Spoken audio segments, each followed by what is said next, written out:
Salut tout le monde, bon jeudi, bienvenue dans votre résumé de l'actualité. Je commence en vous montrant ces images parce qu'il y a eu un incendie majeur du côté de Saint-Sauveur. Une personne est morte en ce jeudi matin à la suite de cet incendie d'un immeuble de 5 logements sur la rue Saint-Vallier. Ce sont des locataires de l'endroit qui ont d'abord signalé la présence de fumée et les policiers ont réussi à faire évacuer 3 des 5 logements. Et l'intensité des flammes les a empêchés d'aller plus loin. Et donc, un homme dans la soixantaine a perdu la vie. Il n'avait malheureusement aucun détecteur de fumée pour le réveiller, selon les pompiers. Et tout ça, ça rappelle l'importance de vérifier si vous en avez un détecteur de fumée et qu'il fonctionne bien. C'est important, ça sauve des vies. Et dans le cas de cette histoire-là, de cet incendie qui s'est déroulé ce matin, eh bien, une enquête est en cours pour déterminer la cause.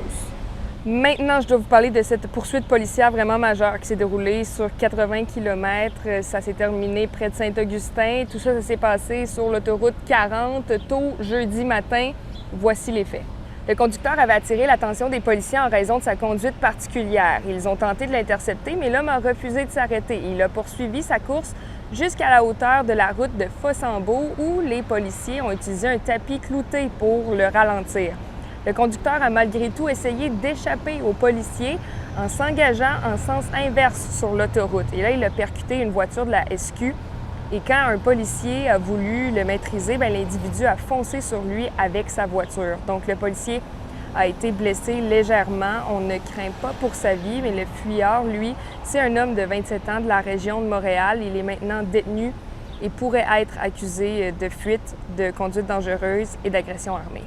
Et je termine cette vidéo journal en disant bonne fête aux gens de l'ancienne Lorette qui nous écoutent. Et oui, bon 350e anniversaire et la ville débute ses festivités aujourd'hui. Il y aura plein d'activités familiales, mais aussi des spectacles. Ce soir, c'est une production spéciale de Québecissime. Vendredi, place à Caen et la Chicane. Puis samedi, Garou sera là avec des feux d'artifice et DJ pour clore les festivités du 350e anniversaire. Alors voilà, bon jeudi!